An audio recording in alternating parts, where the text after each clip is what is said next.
Are you a writer or artist? If so, the Pagan Business News Network is looking for you. We are currently seeking writers and artists for the following openings: local, national, and international news, features, product reviews, general advice, parenting and family columns, spiritual and advice columns, astrology and numerology forecasts, body, mind, and spiritual health columns, as well as illustrators and artists. For more information, please go to pbnnewsnetwork.com/submission-guidelines. Today I'm very lucky to be interviewing Tia Grubb. She is the author of The Lesser Devil. Thank you so much for agreeing to do this interview. Thank you for having me. Love having you here. Can you tell us, our listeners, a little bit about yourself? Well, there's really not much to tell. I've lived in the Bible Belt all my life. I've been a pagan for almost 25 years now, and I just had a story to tell.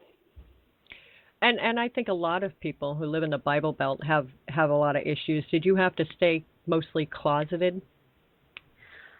In the beginning, I was, and then, some of the struggles I went through, and some of the people that like to out me, I just finally had to be like, you know what, screw this. Here I am in all my glory and my broom and my witch hat, and just deal with it.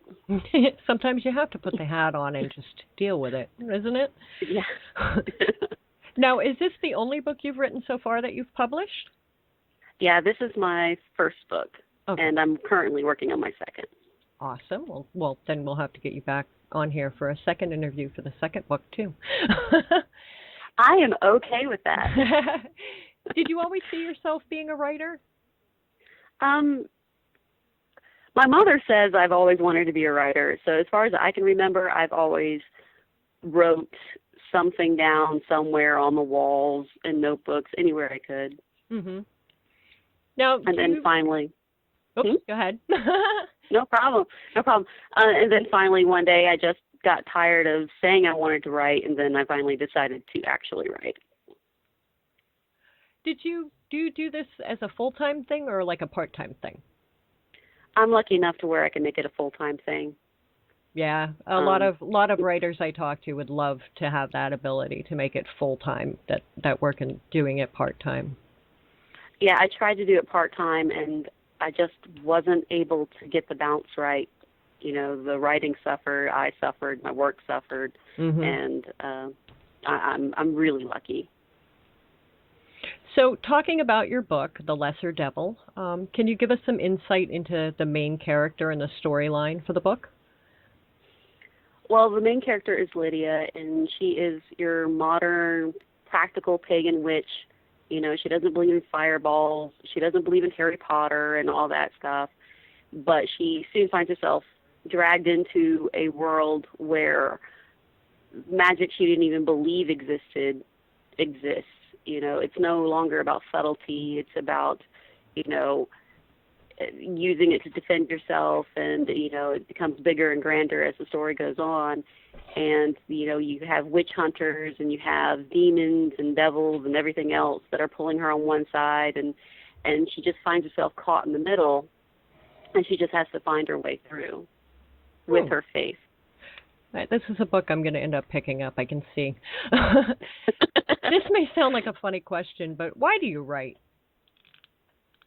I write to keep my sanity. I mean, I can definitely tell when I'm not writing enough. I just kind of lose touch. I get kind of antsy and pissy, and, and I'm like, nope, I got to do some writing today. Yep. Do you ever get writer's block? Kind of. Time to time. Usually if I get writer's block, I just delve into research or, try to find some inspiration somewhere else. I just use that time productively as much as I can. Yeah, that was another question I was going to ask you. How much research do you have to do for your books? I tend to do a lot, but I'm kind of a geek and a nerd, and I love reading and I love research. So I probably do a lot more than I need to do, but I like to get as much detail in my story, whether or not it actually makes it to the book. I like to have the background story to be as accurate as possible. And I think that's kind of cool, too, because if you have like a background story going on, you tend to pay more attention to the book, and it sucks you in and doesn't let you go, which is the books that I love to read. I love to read books where it just takes you to the other world, and it's like you're there. Oh, me too. Yeah, me those too. are my They're favorites. hard to find. Yeah, those are my favorites, though. I love those. So do you set a special time or a place where you write? I tend to write in a special spot in my house because I can see outside the window, and I am not bothered by anybody else. It's just kind of me and my little cocoon. And I tend to write. My best work tends to happen between 11:30 and 2 is my best writing time. But of course, I force myself to continue writing until I get to an ending point. But yeah, 11:30 to 2. And that's at night time. into the morning, correct? No, that's the afternoon. Daytime. Oh. Yeah, because at night is when I get my ideas. Okay. I get my ideas for characters and scenes and stuff, and I write kind of like an outline, but actual sitting down and writing is in the afternoon. See, I talk to a lot of writers, and they're like, they wake up in the middle of the night, and that's when they write their best stuff. You are different. Well, I wake like up. I wake up in the middle of the night with the ideas, but I don't have it in me to, actually write the meat of the story down, but I do write down the outlines. I'll even sketch out characters, and then I go back to bed because I got stuff to do. Yeah, and once you're awake, if you're having a thought and you don't get it out of your head, it won't let you go back to sleep. So Never. So when you write, do you use longhand, a typewriter, computer? Well, it took me a long time, but I started getting into writing with the computer over longhand because I can't read my own handwriting. I can relate to that. Yeah, so I had to make the conversion to the computer, but whatever it takes. I've even used eyeliner and wrote on a napkin while I was in a restaurant because I had an idea. Yep, and you don't want to forget it. Yeah. Yeah, exactly. Now, what was the hardest part about writing this book? I think the hardest part would be I had to learn to get out of my own way. I think a lot of first-time writers or wannabe writers, the problem isn't everything and everyone else. It's not even the story. It's about you doubting yourself and, questioning your story and questioning every little bit, where really you just have to get out of your own way and that story will happen and the book will happen. And what was the easiest part about writing the book? That's actually a very hard question. A lot of it was not that easy. And I think inspiration for the book was the easiest part. I was dealing with a lot of prejudice from living in the Bible Belt. I had a lot of anger. And I had a lot of experiences that I could draw upon. And I think that was the easiest part, to just that fuel, that fire for the first book. Now, do you do your own editing, or do you have somebody else do it for you? Well, I try to do my own editing, but I'm slightly dyslexic, so I don't trust myself. So I had as many people as I could that I trusted take a look at my book. And even then, I think I've had like 6-7 people edit my book. And even as I'm, reading it now, I'll find little edit problems. So I don't think you're recording that book right now, aren't you? Yes, I'm doing the audiobook, and as I'm reading it, I'm like, damn it, what happened there? That doesn't even make any sense. Who missed that? Yeah, it's like, whose fault is that? Oh, wait, that was my fault. Never mind. Oops, never mind. It's okay. That was me. My bad. So how did you publish this book, and why did you choose this way to do it? Well, I ended up doing self-publishing. Originally, I wanted to do traditional, but I found that a lot of agents weren't able to keep their own word about keeping their schedule and their timing and everything. And I just kind of got fed up, and I really wanted to tell my story my way, and I didn't want it to be, watered down by, the average person, the average publishing house. I wanted to to find a voice that hasn't been heard yet. And the only way I could do that was to have full control. And you would do that this way again for your next book too, right? Oh, I definitely would. I mean, a lot of lessons learned, some things I do different, but I like the freedom to do what I want to do, how I want to do it, and not compromise. Exactly. And I hear a lot of our authors now saying that too. They're publishing their own books because there's so many options now. Whereas back in the days of old, when everything was paper and not electronic, you couldn't do that. You had to send in manuscripts and everything else. But yeah, it seems to be a lot easier now for people to be able to publish their own books as well. But there's still a little bit of a stigma to it. And we're just starting to be able to shake that off. And I think if you're going to self-publish, you need to be very aware that you need help in editing and all of that. Don't let your ego be your enemy. Right? Exactly. Now, what do you do to relax? I watch nature documentaries like crazy. They're my addiction. That's what I do. Well, that's cute, though. I mean, it could be something worse. You could be a serial killer or something. Well, I say that for my books. There you go. And what authors have inspired you? Well, I do a lot of, I'm a horror writer or urban fantasy, whoever wants to define it. And I prefer the classic horror writers, Poe, H.P. Those writers I tend to really enjoy because I like the rhythm, the beats, and almost the poetry of how they wrote.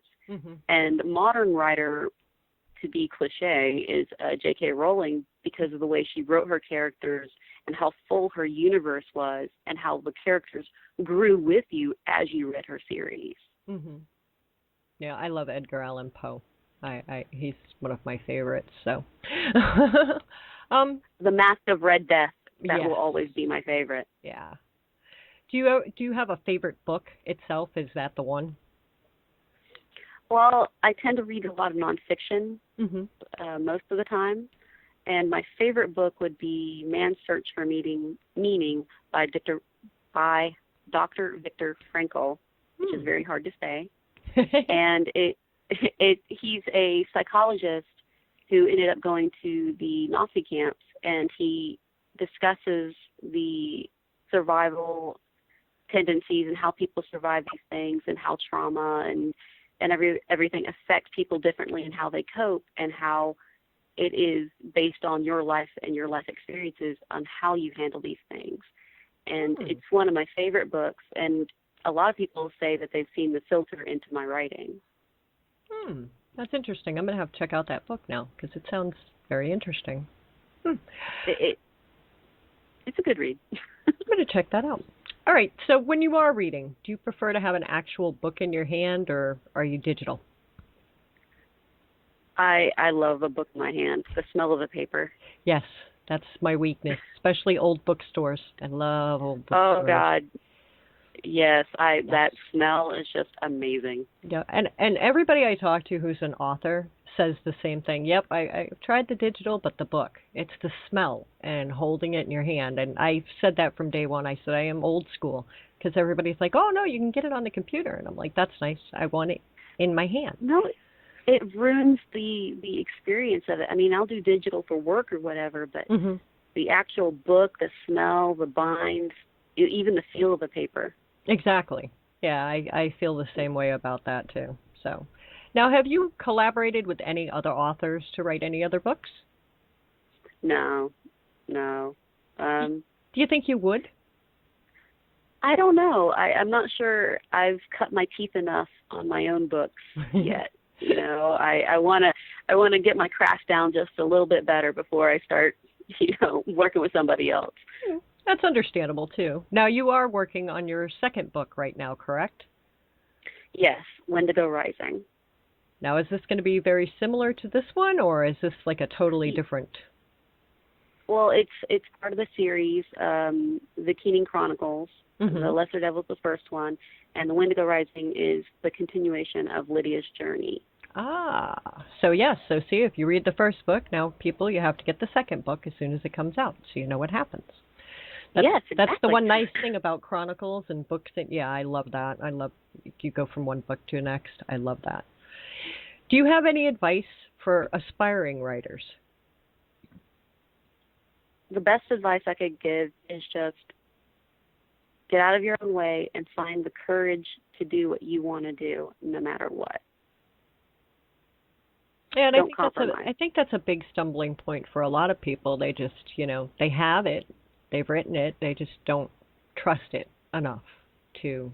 Yeah, and that's a hard lesson, to learn to trust yourself and trust your voice. Mm-hmm. So where can our listeners find your book? It's available on Amazon in Kindle and print on demand, and hopefully by August in audio. Awesome. That is great. I want to thank you so much, Tia, for coming on here and letting us get a glimpse into your world. All right, thank you very much for inviting me. It's been fun. I will have you on again. As soon as your next book is done, we'll have you on again. I'll put you on the 1 hour show. Woohoo! Woohoo! All right, everybody, stay tuned. You have more coming up next. Welcome to PBN Radio, a division of the Pagan Business Network. We are a community of pagan and pagan-friendly businesses developing resources together through collaboration and cooperation. From the well-established to the aspiring business owner, we offer many ways to grow and improve your business. Come and see what PBN can offer you. Connect with us at paganbusinessnetwork.com or on Facebook by searching for Pagan Business Network. Listen to PBN Radio 24 hours a day to hear everything you've been missing. Your favorite pagan music, shows by some of your favorite pagan radio hosts, and interviews with pagans from a diverse array of paths. We love to showcase authors, musicians, businesses, and much more. Listen for meditations, horoscopes, and news from around the world community. You can find our scheduled programming and future events at pbnradio.us. Once again, welcome to PBN Radio, a division of the Pagan Business Network. Today I'm very lucky to be interviewing Amber Morant. She is the author of Kala. Thank you so much for agreeing to do this interview. Can you tell our listeners a little bit about yourself? Yeah, sure.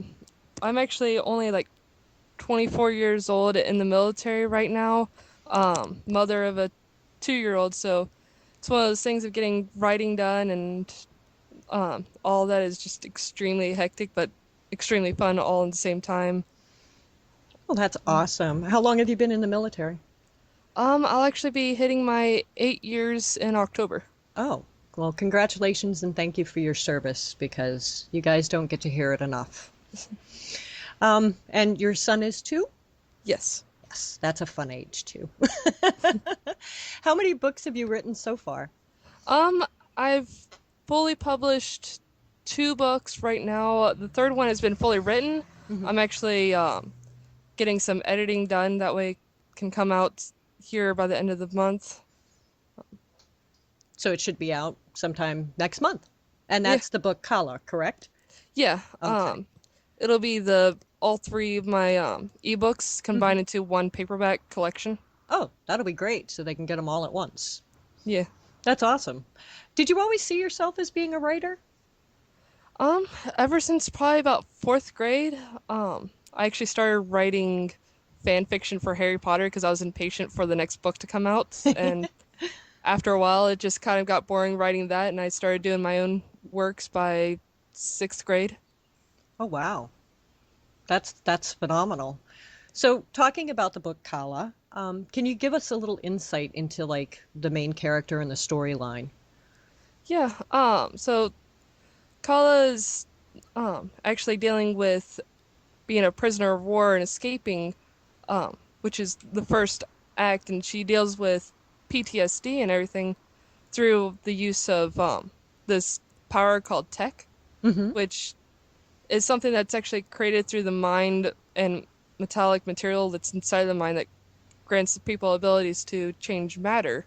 So her ability is she can control the temperatures around her. And then there's some people that have the ability to turn into water, control different metals and all sorts of abilities out there. Oh wow, so they're almost like elementals type of thing. Yeah.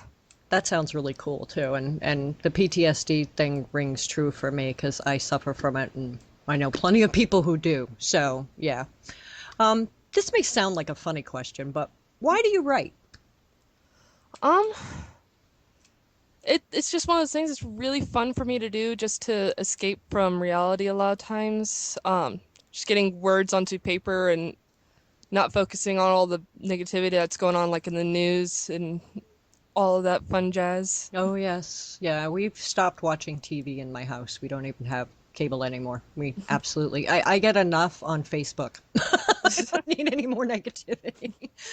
Do you ever get writer's block? Way too often.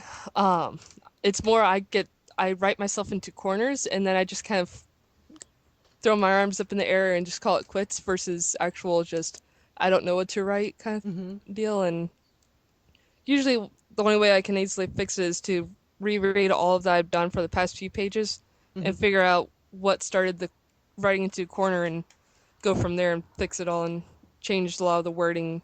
Usually gets me out. It's like editing before you even write. Yeah. Do you set a special time or a place to write? I'm sure that's hard with a 2-year-old. Yeah, it's one of those things that I've tried setting times and places, but it's too strict for me. So a lot of times I'll just have a little notebook on hand and be constantly handwriting everything as often as I can, and or having one of my iPads and just writing on that. There you go, that works. And I was going to ask if you wrote longhand typewriter or computer, but it's going to be a little bit of everything minus the typewriter because you just have to do it when you can. Yeah, What I'd was love the... to write on typewriter, but Oh, yes, I miss those. My mom had a beautiful IBM. I loved that one. How much research do you have to do when you write? um, since a lot of, I mean, Kala required a lot of research more so into the idea of like how the temperatures and everything worked when it, because it's all set in the UK. Mm-hmm. So the spellings of everything, and just different areas and relative perspective. I had to do a Yes. lot of research on that, but most of my writing is pure fantasy in a completely different world, so I don't do too much research unless it's weapon based type of Mm-hmm. things. Oh, nice. Now, what was the hardest part about writing this book? I think the hardest part was that it was an urban fantasy Mm-hmm. versus the high and epics that I usually write. So including cars and technology was just really interesting of an aspect to try to avoid dating it, Yeah. while also not sounding too convoluted during the whole thing. Mm-hmm. Now, what was the easiest part about writing the book? Probably the easiest was just getting into the mind of Kala, because of the whole idea of PTSD and prisoner of war and stuff. Mm-hmm. Being in the military, you get the stories heard all the time about things like that. So I've already heard a lot of it. So it was kind of a pre-research before I even needed to research. Which makes So, sense, and I'm sure it's much easier for you guys to talk to each other hmm about those stories than it is just talk to someone like me who, isn't part of that world. yeah. It's got to be much easier. It's just like a mother talking to another mother about a child. It's much easier if they're Oh, yeah. actually a mother as to opposed to somebody who's never had children. So, yeah. Do you do all of your own editing or? I edit some of it, but the first two books I had a professional editor with it, and then um, the final one I'm actually having my husband, who's already has like a degree and is working with professional writing, so Hmm. he's an editor and everything like that already. Oh, So that's he's gonna good. be working hand in hand with me. There you go. It That saves me saves a some lot of money. money. Yeah, exactly. How did you publish this book and why did you choose this way to do it? I ended up self-publishing all the books and stuff. They're ebook formats right now. Hmm. It was one of those things that I didn't feel like it'd be a traditional published popular book, so I wanted to have my own hold on to it and stuff to Yeah. do how I wanted and Uh, get the themes and ideas out that a traditional publisher might not want to work with. Yeah, exactly. And a lot of people are using self-publishing these days because it is an option and they can, as opposed to having to do a manuscript and mail it out to, 20,000 different publishing companies. So, yeah, it's much easier now, I think, for authors to try to get published too. Hmm. So, what do you do to relax? Lots of caffeine. I hear you Like, there. like, not gonna lie, I think I should have stock in Coke and Pepsi products with how often I end up purchasing one just because caffeine relaxes me versus invigorates me with more energy so many Hmm. times. Yeah, and a lot of people are that way. My son is that way. It works in reverse. It's like NyQuil. You can't give that boy NyQuil. It'll put him off the walls. So, yeah, it's just some people it works in reverse. Mhm. Um, what authors have inspired you? Um, right now it's a thing of the whole story with J.K. Rowling stuff has always been my backbone of the inspiration, Hmm. but another author that's been, especially recently and stuff, a big inspiration for me is George Martin, Hmm. the author of Game of Thrones. Yes. Just because of um, recently he did an interview with Stephen King, and literally he's just like, "How do you write so fast?" And it's like, that is me. Hmm. That is me to a T. And the fact that he is still popular despite how long it takes, Yes. because so many people preach constantly publish books fast and you get more fans, but he has been able to do that and then some. And I'm like, if he's able to still get fans despite how slow he writes, I have faith that I can do it too. Exactly. Exactly. Do you have a favorite book? It's always based on my mood and stuff. It jumps around depending on uh, what I'm reading and how I'm feeling at the time. Like right now, my favorite books are the Shannara Chronicles. I just Hmm. started that actually a few months ago with the first book, Sword of Shannara, Hmm. and I started watching the show and stuff when it came out too, and I've just been in love with that right now. That's awesome. Now, for your own reading, do you prefer to read an actual book or are you more of a digital type of person for your own reading?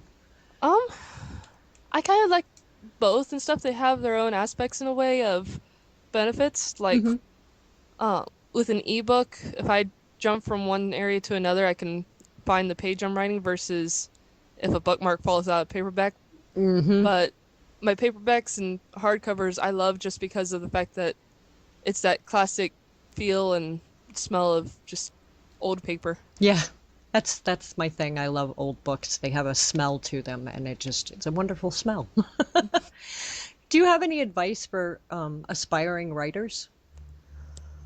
Um, my best advice would always be to never think that your stuff's not good enough because you may see your work and think it's horrible, but that's because you've seen your work so much. And a new set of eyes may not think that it's horrible at all. And you just have to keep looking at that and knowing there's someone out there that doesn't think that your stuff is horrible and you write to that person versus writing to your own self. Well, that's a good idea too, because I guess we are our own worst critics. So, Mhm. yeah. So, where can our listeners find your books to check them out and purchase them? Because I know the new book, Kala, will be coming out next month. Yeah, so Kala will actually, the paperback will come out mid-August and it'll be through CreateSpace and Amazon. Hmm. The ebooks, however, are available in the wide spheres, so you can get them on Amazon, Barnes and Noble, Smashwords, iBooks, pretty much anywhere. Wonderful. That's great. And it sounds like a very interesting book. I'll be checking that one out. So, I want to thank you again, Amber Morant, for coming on here and letting us get a glimpse into your world. Mm, thank you. And stay tuned, everybody. We'll be right back.